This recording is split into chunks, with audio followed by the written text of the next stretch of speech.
नाम तो सुना होगा लोकेश डामोर, गांव चुनाखोरा।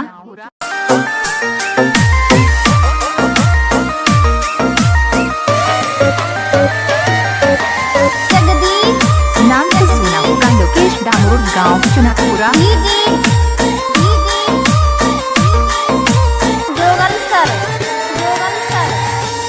हरे संग जीनो जानो, हरे संग मरणो, हरे संग जीनो जानो, हरे संग मरणो। सातों जन्म रो पगली साथ निभाणो, सातों जन्म रो पगली साथ निभाणो। नाम तो सुना होगा लोकेश डामोर, गांव चुनाखोरा। जन्म में तू मिल गई, पिछले जन्म रो नसीब है। मन इन जन्म में तू मिल गई, ओ पिछले जन्म रो नसीब है। नाम तो सुना होगा लोकेश डामोर, गांव चुनाखोरा। डीजे किंग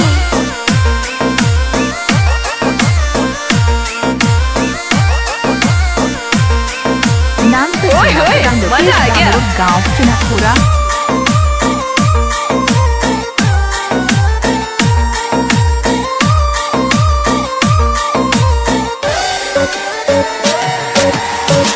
दिलडारो रोग जानो, बड़ो ही निरालो है।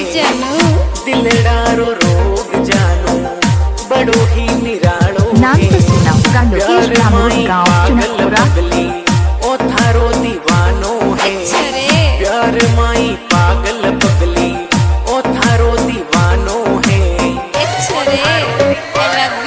मन इन जन्म में तू मिल गई, पिछले जन्म रो नसीब है। मन इन जन्म में तू मिल गई, ओ पिछले जन्म रो नसीब है। पिछले जन्म रो नसीब है।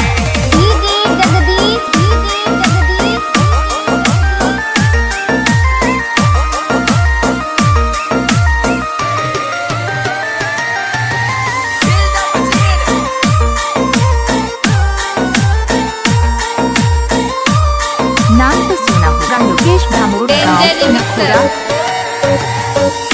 इश्क और प्यार रो दुश्मन जमानो है। इश्क और प्यार रो दुश्मन जमानो है।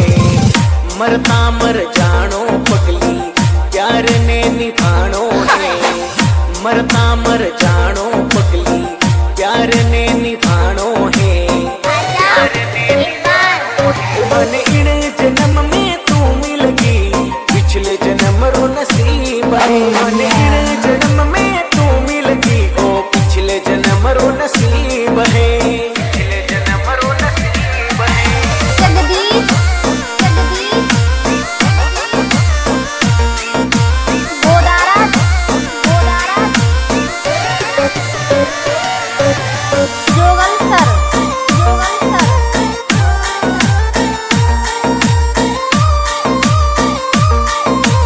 न्यू स्पेशल नाम तो सुना होगा लोकेश डामोर, गांव चुनाखोरा। दिलड़ा में रही जानो, धोखो मत दीजे। दिलड़ा में रही जानो, धोखो मत दीजे। इश्क में करियोड़ा वादा, जान तू निभाई दे। इश्क में करियोड़ा वादा, जान तू निभाई दे। मन इन जन्म में तू मिल गई, पिछले जन्म रो नसीब है। मन इन जन्म में तू मिल गई, ओ पिछले नाम जन्म तो रो सुना होगा नसीब लोकेश डामोर, गांव चुनाखोरा।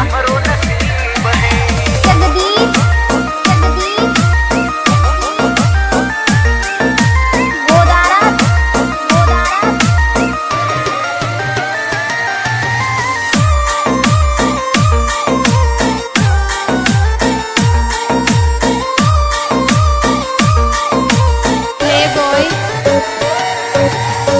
तुम्हें हमारी जान पगली, तुम्हारी जिंदगानी है। तुम्हें हमारी जान पगली, तुम्हारी जिंदगानी है। राजू सेन गावे जानो, दुनिया प्रेम दीवानी है। राजू सेन गावे जानो, दुनिया प्रेम दीवानी है। दुनिया प्रेम दीवानी नाम तो सुना होगा लोकेश डामोर, गांव चुनाखोरा। पिछले